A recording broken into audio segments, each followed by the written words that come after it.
मत सोचो जिंदगी के बारे में इतना, मत सोचो जिंदगी के बारे में इतना, जिसने जिंदगी दी है उसने भी तो कुछ सोचा होगा. My dear friends, I'm your friend Neil, and you know it very well. I teach you here spoken English and English grammar for all competitive exams. In this video session, we're actually going to talk about third person. If you haven't watched our last video, please watch that. Only then you can understand this one very nicely. You can do that after this video or before this video as well. It's up to you. So last video में क्या सीखा था? Last video में एक बात बड़ी simple तरीके से हमने सीखी थी. अगर आपको सामने वाले के बारे में कुछ जानना है ना कि वो डेली क्या करता है, जैसे अगर आपको मुझसे ये पूछना हो कि सर क्या सुबह जल्दी उठते हो या फिर 9 बजे तक खराटे मार रहे होते हो, सो कैसे पूछोगे कि आप सुबह जल्दी उठते हो? डू यू के साथ बोला था. Do you wake up early in the morning, और you can say do you get up early in the morning. But today we are not going to talk about it. Today we are going to talk about something else. Today we will not talk about you. और ना ही हम बात करेंगे do I, क्योंकि already बात हो चुकी है. ना ही हम सामने वाले से पूछेंगे. सामने वाले से पूछना होता तो कैसे पूछते do you, खुद से पूछना होता do I. बहुत सारे लोगों के बारे में बात करनी होती तो हम कहते do they. In this video session we're actually going to talk about third person. We are going to talk about third person singular number. अगर आपको किसी थर्ड पर्सन के बारे में पूछना होगा ना तो कैसे पूछोगे? does से. कैसे पूछोगे? does. अच्छा, एक सिंपल सी बात है. अगर मैं आपसे ये पूछूं कि आपको forgive my language guys, I'm going to ask something very unique and definitely there will be answer you getting from this statement as well. अगर कोई आपका दोस्त है, आप रोज कहीं जाते हो, ऑफिस जाते हो, मार्केट जाते हो, वो रोज आपसे मिलता है, आप उसको विश करते हो गुड मॉर्निंग माय फ्रेंड, और सामने से वो क्या करता है? आपको इग्नोर कर देता है ना. आप दोबारा दूसरे दिन बोला good morning sir, good morning my friend, good morning dear, दोबारा इग्नोर.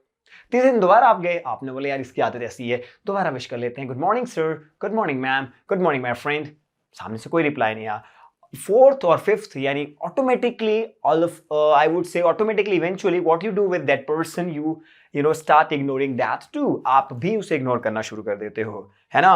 वो कहते हैं ना टिट फॉर टैट ही होता है यार, टिट फॉर टैट ही होता है. मतलब जैसे को तैसा होता है. फॉरगिव माय लैंग्वेज, कोई मुझे मारे, हो सकता है एक बार माफ कर दूं, दूसरी बार भी माफ कर दूं, तीसरी बार मैं दूंगा एक राप्टा वापस, है ना. इसी को हम क्या कहते हैं? यही तो इंग्लिश लैंग्वेज में भी करते हैं भाई. ये हर जगह होता है, टिट फॉर टैट ही होता है. कोई मुझसे पूछे कि आप सुबह उठते हो, तो मैं उठते हूं में ही आंसर करूंगा. मैं नहीं उठता हूं यानी ताहती में ही आंसर करता हूं. हाँ मैं उठता हूं यार, नहीं मैं नहीं उठता हूं.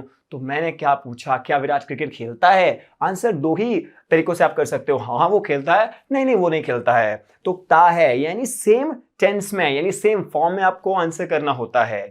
सेम फॉर्म में आपको आंसर करना होता है. So let's identify the form first, then will move ahead. Form कौन सी यूज की? डज. मैंने कहा था डज. क्या विराट कोहली खेलता है? Does Virat play? कौन सी फॉर्म है? Identify this form does. क्या है ये फिफ्थ फॉर्म है. कौन सी form? Fifth form. I've already dictated you in the very first session that there are 5 forms of the verbs, right? Of verb. V1, V2, V3, V4, V5.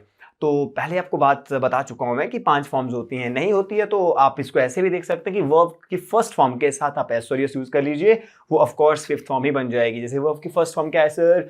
Play है, play के साथ S use कीजिएगा, place बन जाएगा. गो के साथ ES use कीजिएगा, ES यानी गोस बन जाएगा. ये बन जाती है फिफ्थ फॉर्म.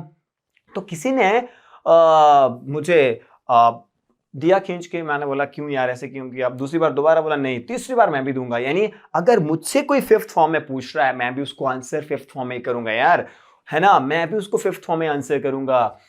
तो कैसे? मुझे किसी ने पूछा डी ओ डू, मैं ईएस ऐड करके डज. कौन सी फॉर्म बनी? Fifth form. हालांकि आंसर करने वाली फिफ्थ फॉर्म अलग है और क्वेश्चन पूछने वाली फॉर्म अलग है. मैं आपको बता देता हूं, एक सिंपल एग्जाम्पल समझते हैं. अगर मैं बोलूं कि इंडिया पे या फिर किसी देश पे अटैक हुआ एयरफोर्स से, तो डेफिनेटली इंडिया भी रिप्लाई बैक करेगा एयरफोर्स से ही, क्योंकि हवा में लड़ने का, मैं बोलूंगा एयर में लड़ने का काम किसका है? एयरफोर्स का. अगर पानी के अंदर लड़ना हो तो डेफिनेटली किसकी बात करेंगे? है ना, नेवी की बात करेंगे, इंडियन नेवी की बात करेंगे. यानी वहां पे उनको लड़ना है.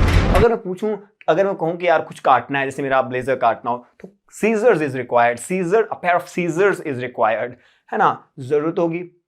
कुछ सिलना होगा तो स्टिचिंग मशीन चाहिए या फिर निडल चाहिए जिसे सी सकते हो। यानी अलग अलग चीजों के अलग अलग काम है। तो क्वेश्चन पूछने का काम किसका है? डू, डज, डिड, इनका।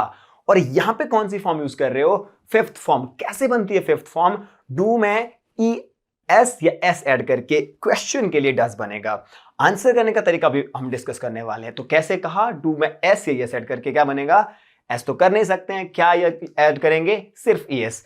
एस क्यों नहीं ऐड करेंगे ये भी हम बात करेंगे डेफिनेटली, ठीक है जी। तो आप पूछिएगा क्या विराट क्रिकेट खेलता है? यस, विराट क्रिकेट खेलता है। सेम फॉर्म में मैंने हिंदी में भी आंसर किया, हाँ खेलता है। नहीं भी खेलता है तो सेम फॉर्म तो सेम है ना। यस, विराट क्रिकेट खेलता है। तो मैंने कहा था डज फिफ्थ फॉर्म है। कैसे बनी? ई एस ऐड करके। तो आपको भी आंसर करना है एस या ई एस ऐड करके ही। अब एक बात आपको और सिखा देता हूं कि कहां पे आपको एस या ई एस ऐड करना है। मैं आपको बता देता हूं आपको ई एस कहां ऐड करना है।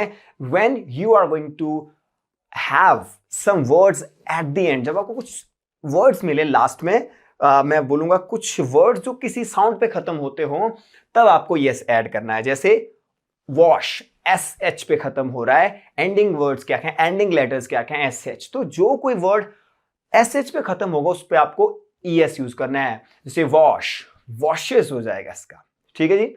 और ऐसे ही कोई वर्ड अगर डबल एस पे खत्म हो रहा होगा उस पे भी आपको ई एस ही ऐड करना है। जैसे मिस, राइट, मिस मिसेज हो जाएगा। She misses me. She kisses him, right, she kisses me. तो ई एस ऐड करोगे कहां पे? जहां पे आपके पास एस एच होगा या फिर एस एस होगा। और एक और वर्ड दे देता हूं आपको, एंडिंग वर्ड में कहूंगा या फिर एंडिंग लेटर्स में कहूंगा सी एच। जहां पे सी एच भी आए वहां पे भी आपको ई एस ही यूज करना होता है। जैसे कि मैं एग्जांपल लेता हूं, वॉच। हाँ, वॉच मतलब देखना। क्या वो क्रिकेट देखता है? हाँ, वो क्रिकेट देखता है। Yes, he watches. जहां पे सी एच आएगा या फिर एस एच आएगा या फिर एस एस आएगा वहां पे आपको क्या यूज करना है? E S. और मोस्ट ऑफ द टाइम आपको ओ के साथ भी ई एस ही ऐड करना होता है। जैसे गो, ओ आ रहा है ना, ओ, तो क्या ऐड करोगे? E S. लेकिन ओ के साथ कुछ चीजों में प्रॉब्लम्स रहती हैं थोड़ा सा, तो आपको वहां पे भी देखना होता है कि ओ के साथ मैक्सिमम टाइम ई एस नहीं आता है। जनरली आता है, एक केस में हो सकता ना भी आए। सो मैंने क्या बताया last time? I am going to repeat for you, I am going to repeat it for you. S H के साथ ई एस जैसे वॉशेस है ना, और उसके बाद एस एस के साथ ई एस जैसे मिसेस, किसेस।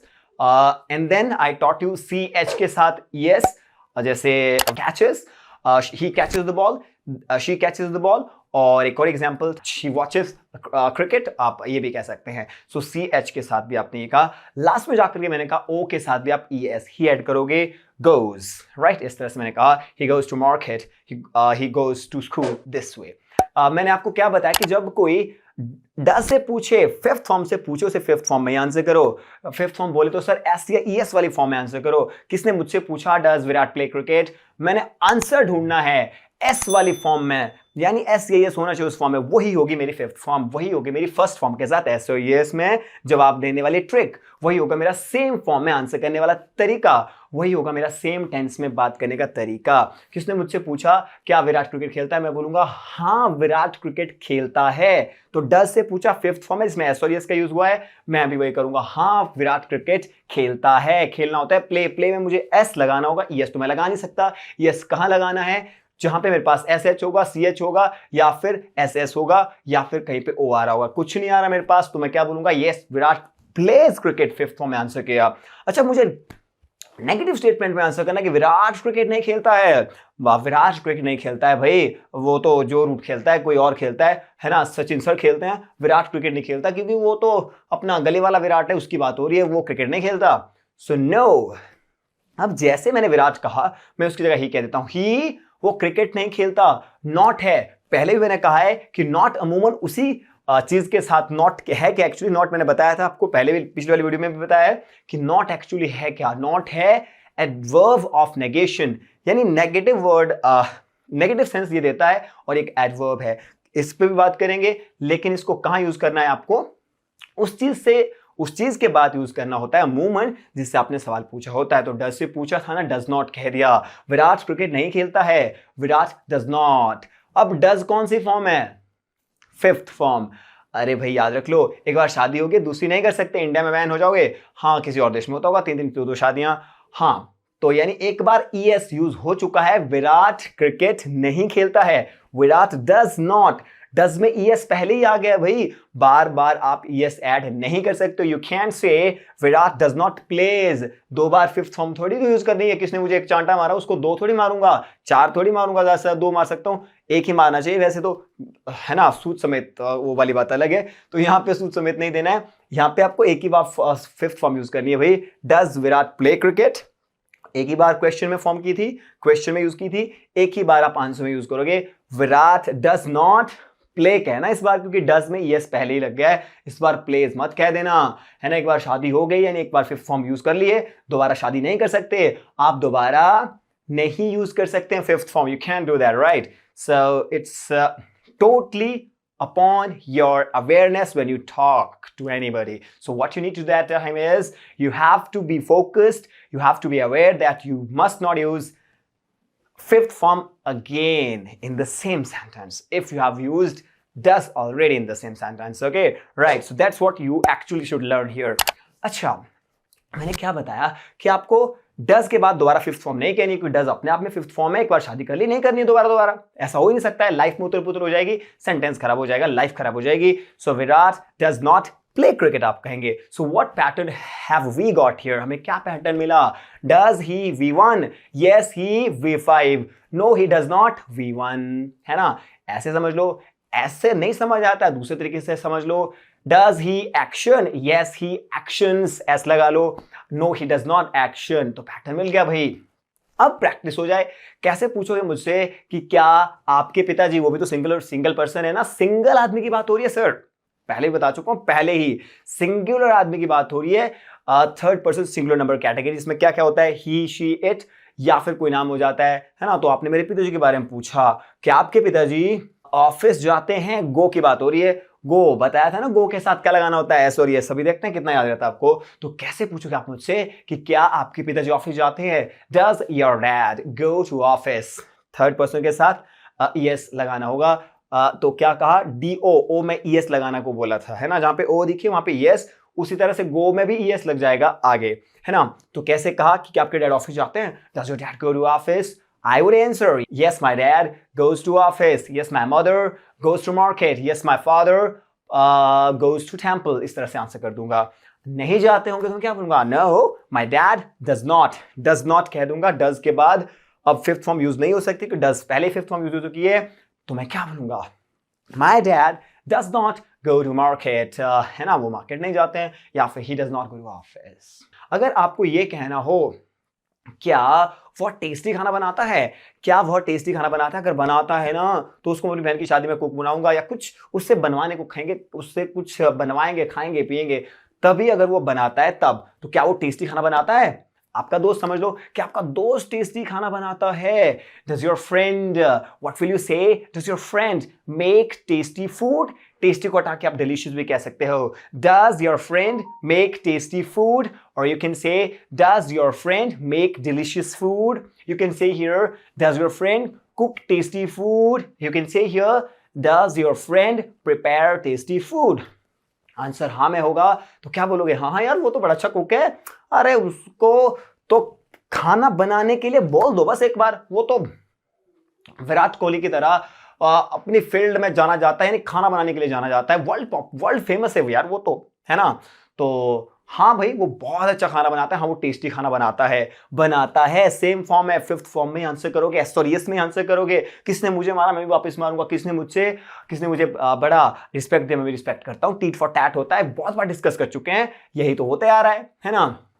तो हाँ, वो टेस्टी खाना बनाता है। यस ही कुक्स, फिफ्थ फॉर्म कैसे बनेगी? कुक्स। ही प्रिपेयर्स, ही मेक्स, CH नहीं है, SH नहीं है, SS नहीं है, O भी नहीं है, तो क्यों ES यूज करेंगे? सीधा सीधा S यूज करोगे। हाँ, वो टेस्टी खाना बनाता है। Yes, he cooks tasty food. Yes, he prepares tasty food. Yes, he makes tasty food. That's how you're going to have practice with me here in this session. Let's practice little more. अगर आपको मुझसे ये पूछना हो, क्या अरुण की बात करते हैं, क्या अरुण पढ़ाई करता है? देखा तो है मैंने, किताब पकड़ के बैठा रहता है। अब क्या पता किताब में किसी का लेटर तो नहीं है ना? क्या पता किताब के किसी पन्ने में कहीं कोई कार्ड तो नहीं है ना? क्या पता वो फोन किताब की आड़ में किसी चैट तो नहीं कर रहा है? तो क्या वो पढ़ता है? डज एक व्यक्ति है ना, डज अरुण एक है ना यार। डज अरुण प्ले, या फिर आप बात कर रहे हैं, हम लोग बात कर रहे हैं पढ़ने की। Does Arun study? What will we say? Does Arun study? क्या अरुण पढ़ता है? यस, हाँ वो पढ़ता है यार। ऐसा वैसा लड़का नहीं है, वो चैट करने वाला नहीं है, किसी से बातचीत नहीं करने वाला लड़का है। वो फोकस्ड है on his goal, about his career. तो कैसे बोलेंगे हाँ वो पढ़ता है? यस, आंसर फिफ्थ फॉर्म में ही करना होगा, क्योंकि फिफ्थ फॉर्म में पूछा है क्या वो पढ़ता है। Does he study? आंसर भी फिफ्थ फॉर्म में। डज में आंसर क्वेश्चन किया था तो फिफ्थ फॉर्म से क्वेश्चन किया तो फिफ्थ फॉर्म में आंसर। हाँ वो पढ़ता है कैसे बनाओगे? एस और एस लगाना है। तो स्टडी के साथ भी आप क्या यूज करोगे? E S. कुछ ऐसी चीजें जो आपको प्रैक्टिस करते वक्त, जो आपको कम्युनिकेट करके ही आएंगी। So yes he studies a lot, yes he studies a lot. But उसका दोस्त वरुण नहीं पढ़ता है, वो तो पक्का लफंगा तरह का लड़का है भाई। वो तो भागा रहता है, इधर उधर करता रहता है, टाइम वेस्ट अपना, है ना? कभी मार्केट, कभी मंदिर, कभी यहाँ वहां, तो बस वो तो टाइम करता है। But Varun doesn't study, but Varun does not study. This is how you going to practise guys. I hope you must have learnt it very nicely. But if you have got any query, any question regarding this lecture, you can comment me on the comment box. I will definitely make some more videos about it. And the question for you guys, the homework for you guys, the task for you guys is waiting here. Question है, आपको मुझसे पूछना है, सिर्फ question बनाना है, answer will be given to you. कौन देगा, कैसे देगा, देख लेंगे. तो आपको question पूछना है, क्या गॉड आपको सपोर्ट करता है? गॉड भी तो है ना, सबसे पहले भी गॉड की बात, सबसे लास्ट में गॉड की बात। क्या गॉड आपको सपोर्ट करता है? गॉड को गॉड ही कहिए। गॉड के साथ आपको कभी भी द नहीं लगाना है, याद रखना। गॉड के साथ कभी भी द नहीं लगाना होता, और गॉड को जब भी लिखोगे उसका जी बड़ा होना चाहिए। वेरी वेरी इंपॉर्टेंट, गॉड का जी हमेशा बड़ा, और उसके साथ कभी आर्टिकल द यूज नहीं करोगे। अच्छा, तो कैसे बोलोगे क्या गॉड आपकी मदद करता है? स्पोर्ट्स मत कह देना, सपोर्ट यू हैव टू से, है ना? ये चीजें हमने आज डिस्कस की।